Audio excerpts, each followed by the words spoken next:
Welcome back to the Elias Macko Show. Have you ever heard of something called Finsta? Stands for fake Instagram, and it's something that Instagram has allowed for the longest time. You can have your Instagram account, and then you can say, oh, you know what? I've got a lot of friends, but there's some stuff that I just want to keep to certain groups. I'm going to create a second Instagram account. And people now have multiple Instagram accounts. Now on Facebook, they've shied away from embracing that, even though it's owned by the same company, Meta. But a new blog posting by the company from Meta says that they're going to start to allow more and more of these separate accounts. With more on this, let's go to Mitch Joel, tech advisor, investor, and author of Control Alt Delete, to talk about this. Hi, Mitch. Welcome back. Good morning, Elias. Thanks for having me. It's great to talk to you, Mitch. So let's get to this one here. What is, in a nutshell, what is Facebook doing? Yeah, it's a great question. I think the first thing we have to understand is that it's not really giving you the opportunity to create a new account. It's giving you the opportunity to add different profiles to your existing account. And the idea would be that, look, it gives users the ability to manage their connections essentially more effectively. If you think about this idea of the network self, you have many different personalities. I have my work life, my family life, maybe I have something for friends. And now what I can do is really delineate between that. Up until then, you could have each post be designated to a certain group of friends, but that was increasingly difficult to manage. And so they're moving down this path of what they've had with a little bit of success over at Instagram, as you said, with these Finstagrams. So I guess we're going to call these Finsta face? What are we going to call them? Fin faces? Let's call them fin faces. Fake book. We could call it fake book, maybe. Fake is that exactly. the best way of doing it here? So, but why, Mitch? Why is Facebook doing this? What's in it for them?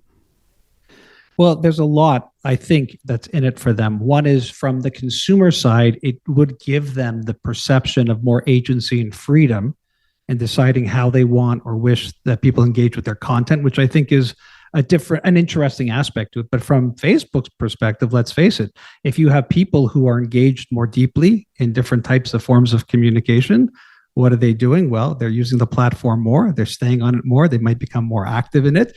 And you might be getting almost a 4-for-1, if you will. You have somebody who's got one account, but multiple profiles, and now maybe they'll be more engaged. How is Facebook doing? And the reason I ask that is, and this is just me. This is for myself.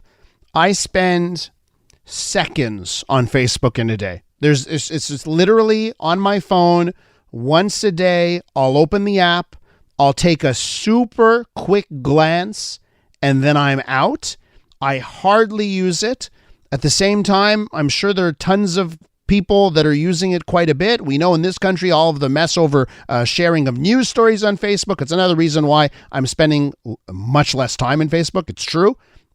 Without news on Facebook, that product becomes less valuable to me.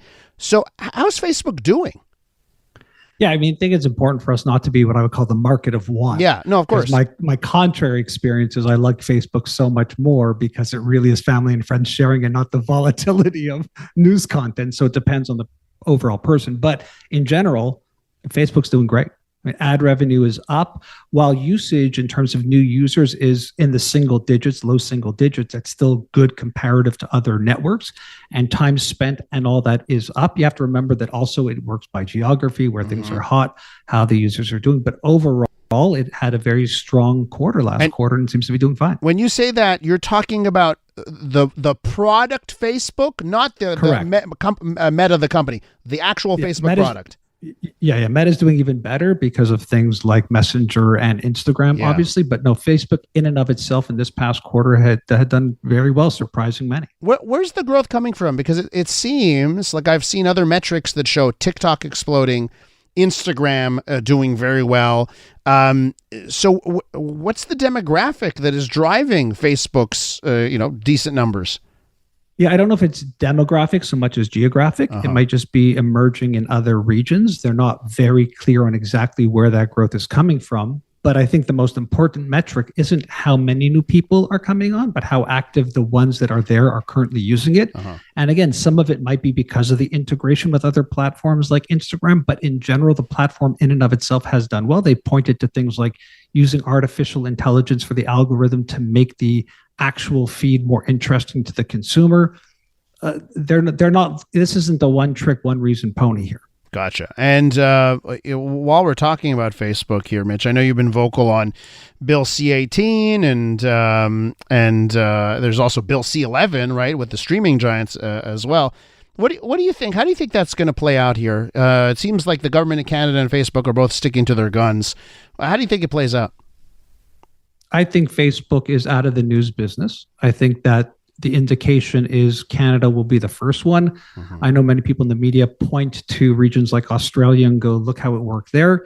I would argue it didn't necessarily work there. It was a closed negotiating process between Facebook and primarily Fox. I mean, that was the big contention there. And I believe that once those contracts come up for renew, Facebook will exit the news business there. I think they're going to leverage the stance they're taking in Canada and other regions as well.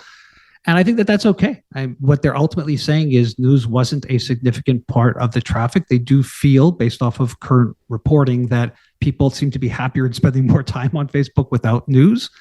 We're going to see how that plays out. I'm hopeful that the Canadian government understands that a link tax was running counterintuitive to the better business models. And the real problem here is that it's impacting the more dynamic, newer types of news organizations. It's ultimately impacting journalists who can't share their work and build their audience. And the entire business model of it, I think, was very, very flawed from the government, from the media advocacy groups. Unfortunately, I think there were a myriad of ways they could have helped encourage better news in Canada. Ultimately, who's going to pay? All of us. I mean, all of us are really going to pay in a very serious way, and you see it happening already. I'm less confident that Google will come to the table either. So why do you think? But Google. I'm happy you brought them up. They've stuck.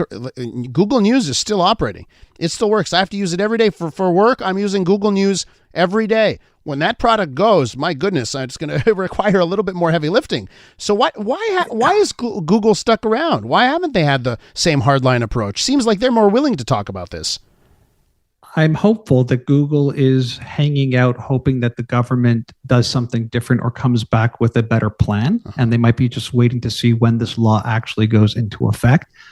This would be very problematic because you would have every other industry saying, well, if you're going to pay news sources for indexing them, why not pay education? Why not pay automotive? All of them provide great content and value.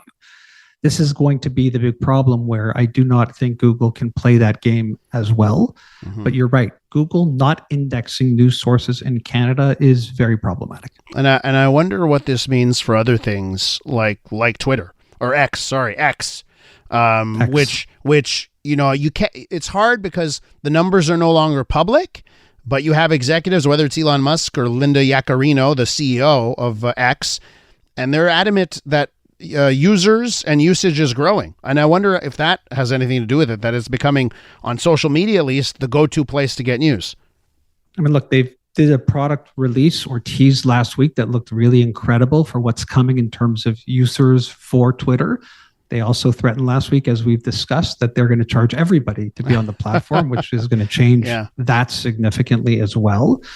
The real duality here, Elias, and I think you and I become friends and come to know each other, is how can you on one hand tell people, go to Twitter now for your news, when we've just spent years telling people as a media entity, don't go to Twitter, it's so volatile. Yeah. And this is the real back and forth that we're going to have to reconcile with.